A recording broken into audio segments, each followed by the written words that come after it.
It is Sunday morning here at camp.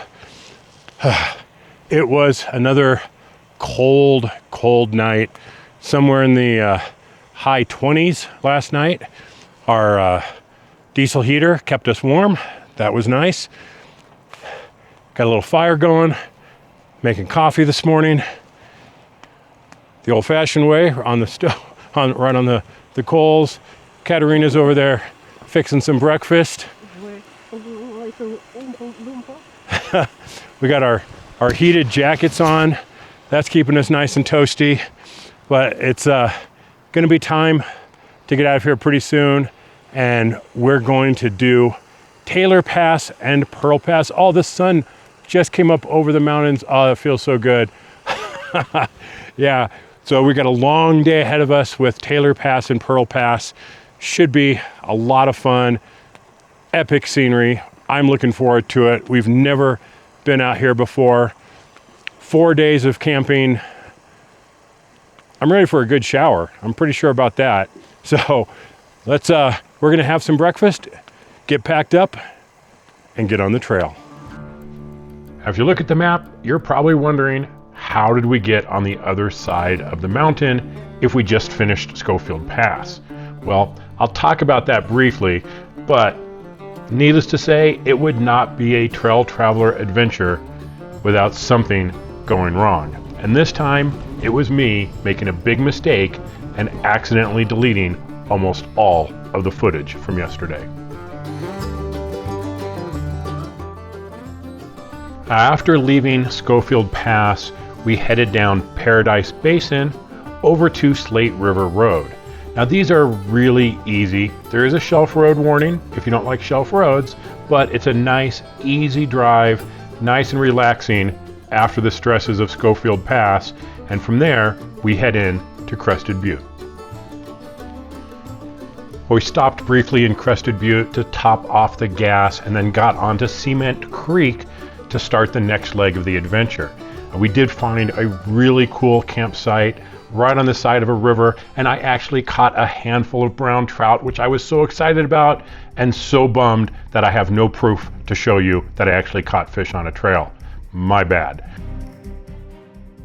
But shortly after you start Italian Creek, there's a little side trail called Flag Divide. So we decided to take this little detour because it promised some spectacular views, and boy, did it deliver.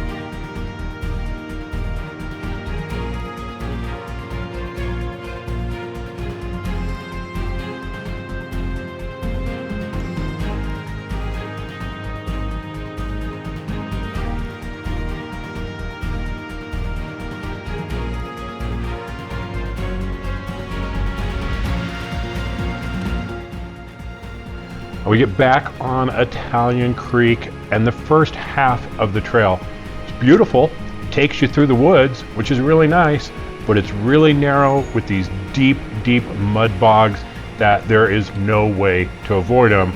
All you can do is go through them.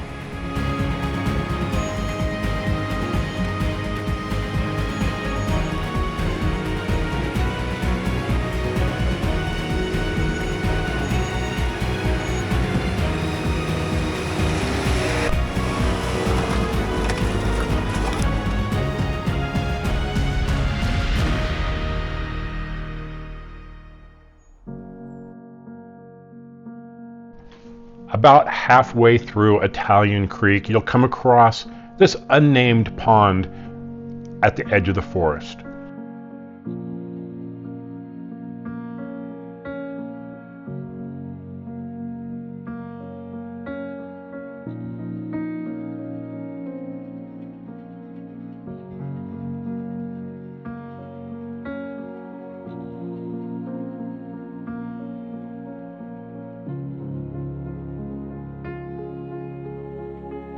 Now, what you want to do is look up. because high up ahead of you is the hardest trail in the area, Reno Divide. This is not for the faint of heart, and it's not that it's super technical. However, it is not for anyone who does not like shelf roads or off camber.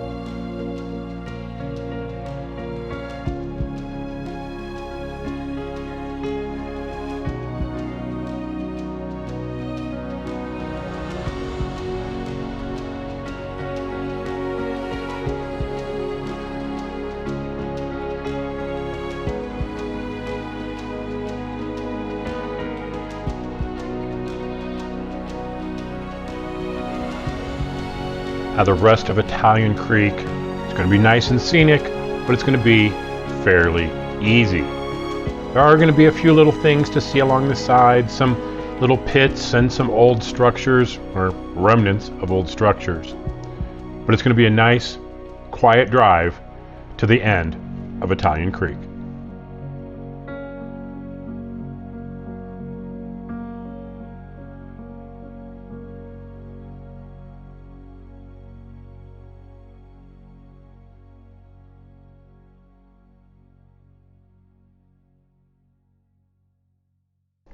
We are finally starting off on Taylor Pass, and it starts off with quite the little rock garden. It's our first time here, but we've heard nothing about great things about Taylor Pass. We know that Matt and Kara like it from Ozark Overland Adventures, and Dewey from Colorado Mall Crawlers. A lot of people we know think this is one of their favorite areas, so we can't wait to get exploring.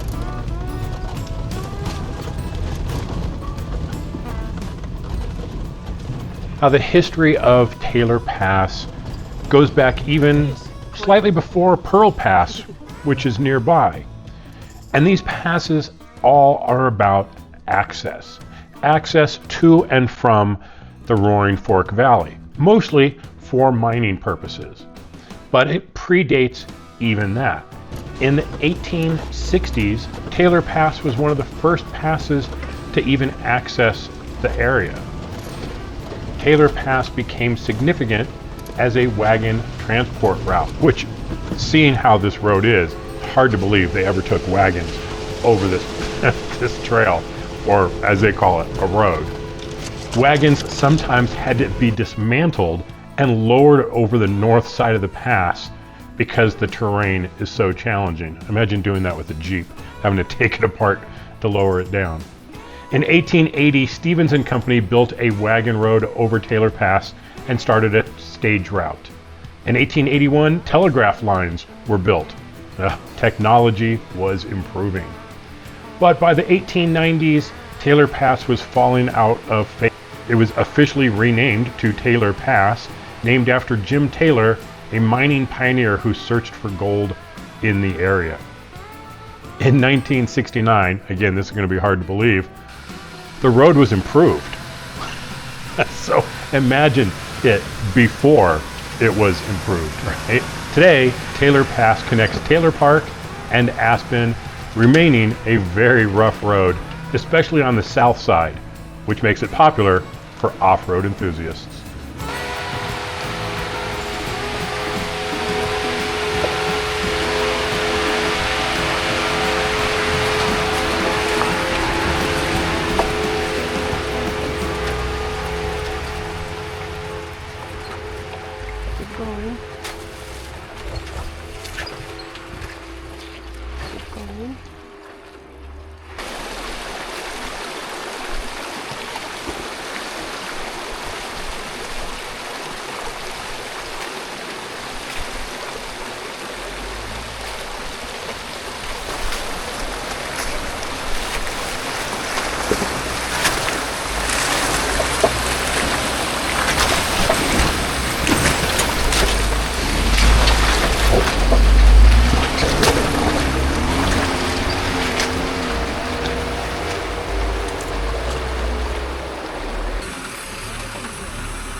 Well, it looks like we got a break for a few seconds anyway.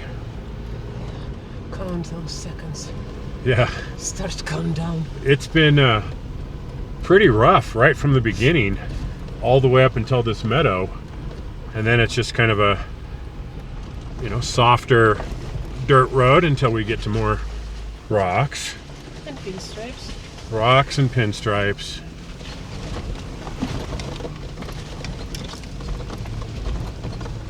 But even still, this is a little smoother than it has been.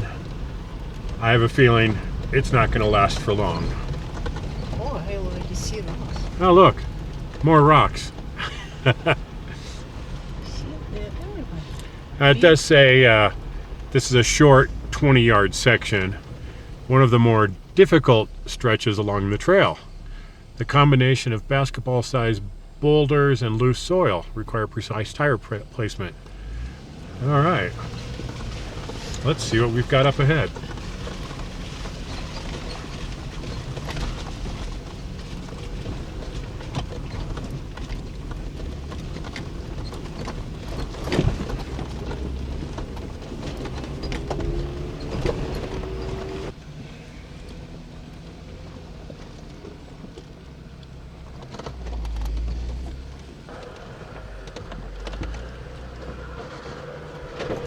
While I wouldn't say that this part of the trail has been difficult, because it's not really technically difficult, but the boulders are big enough that you get to have some fun.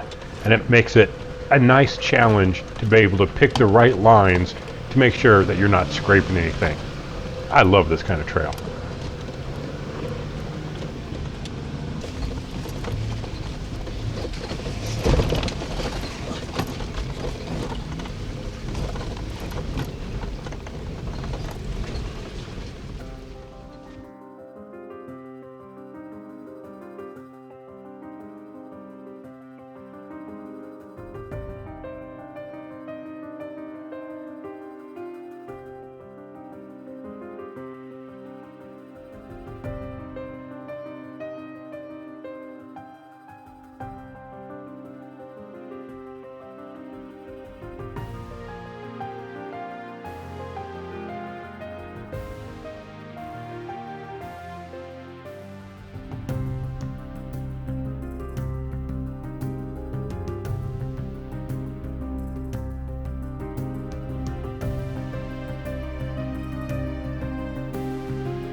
We're at 10,929 feet, looking down on Taylor Lake over there. Looks like a couple nice little spots to camp or take lunch.